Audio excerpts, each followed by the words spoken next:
নিজের ওপর অর্পিত দায়িত্ব যথাযথভাবে পালনের অঙ্গীকার করেছেন নবনিযুক্ত মন্ত্রীরা।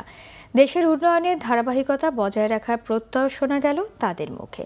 শপথ নেওয়ার পর বঙ্গভবনে তাৎক্ষণিক প্রতিক্রিয়ায় এসব অঙ্গীকার করেন মন্ত্রিসভার সদস্যরা। বিশাল জয়ের পর চমক দেখানো আওয়ামী লীগের মন্ত্রিসভার সদস্যরা শপথ নেওয়ার পরই জানিয়ে দিলেন তাদের স্বপ্নের কথা। বললেন, প্রধানমন্ত্রীর আস্থার প্রতিদান দেওয়ার সর্বোচ্চ চেষ্টা করবেন।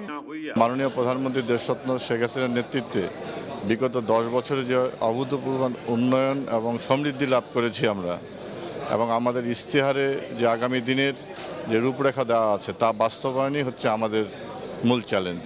আজকে তো পৃথিবীটা তো বিজনেস ওয়ার্ল্ড হয়ে গেছে, তো have to go for business, যাতে করে আমরা আমাদের রেভিনিউ থেকে শুরু করে সার্বিক ডেভেলপমেন্ট আমরা করতে পারি।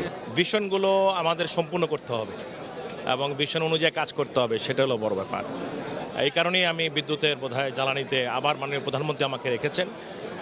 আমাদের চ্যালেঞ্জ হলো নির্বিচ্ছিন্ন সাশ্রয়ী মূল্যে বিদ্যুৎ দেওয়া। তার টিমের একজন সদস্য হিসাবে তিনি আমাদের পাথেয়। আমার বিশ্বাস, অদূর ভবিষ্যতেই বাংলাদেশে দারিদ্র্য থাকবে না, অসহায় মানুষ থাকবে না, বেকারত্ব থাকবে না, আধুনিক রাষ্ট্র ব্যবস্থার প্রবর্তন ঘটবে। সরকারের উন্নয়ন কর্মকাণ্ডকে আরও এগিয়ে নেওয়ার কথাও বলেন নতুন মন্ত্রীরা। প্রথম প্রায়োরিটি হবেই আমাদের নিরাপত্তা, আমাদের জনগণের নিরাপত্তা, আমাদের ব্যবসায়ীদের নিরাপত্তা, দেশের নিরাপত্তা। আমরা সেটা আমাদের মাননীয় প্রধানমন্ত্রী আগেই বলেছেন, জিরো টলারেন্সের কথা। এবং দ্বিতীয়টি আমাদের যে মেধা, আমাদের তরুণ সমাজকে মাদকের থেকে রক্ষা করা, এটাও মাননীয় প্রধানমন্ত্রী ঘোষণা করেছিলেন। এইগুলো আমাদের কন্টিনিউ থাকবে। কাজ করে যাচ্ছে এবং আমরা বিশ্বাস করি আমাদের যে মেগা প্রকল্পগুলো আছে এই টার্মের মাঝে এগুলো সবগুলো শেষ হবে। এটা আমাদের বিশ্বাস নয়, আপনারা নিজেও দেখেন, যদি মূল্যায়ন করেন তাহলে বুঝতে পারবেন যে আমাদের কাজ যে গতিতে এগিয়ে যাওয়ার কথা সেভাবে এগোচ্ছে। বাংলাদেশে গণমাধ্যমের অনেকগুলো অসুবিধা আছে, প্রতিবন্ধকতা আছে, যেমন অনেক রুগ্ন গণমাধ্যম আছে। সেগুলোকে কিভাবে রাষ্ট্রের পক্ষ থেকে সহায়তা করা যায়, সেই লক্ষ্যে আমি কাজ করব।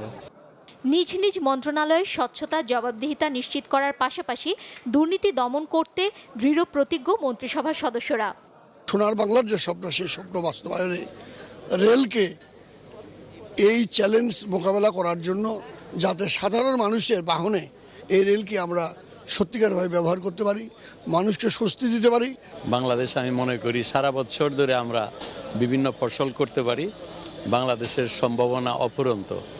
আমরা শুধু সারপ্লাস প্রোডাকশন করব না, উদ্বৃত্তই থাকবে না, আমরা বিদেশে রপ্তানি করতে পারবো। ভুলভ্রান্তি দূর করতে সরকারের গঠনমূলক সমালোচনাও আশা করছেন তারা। শারমিন ইব্রাহিম, বাংলা ভিশন, ঢাকা।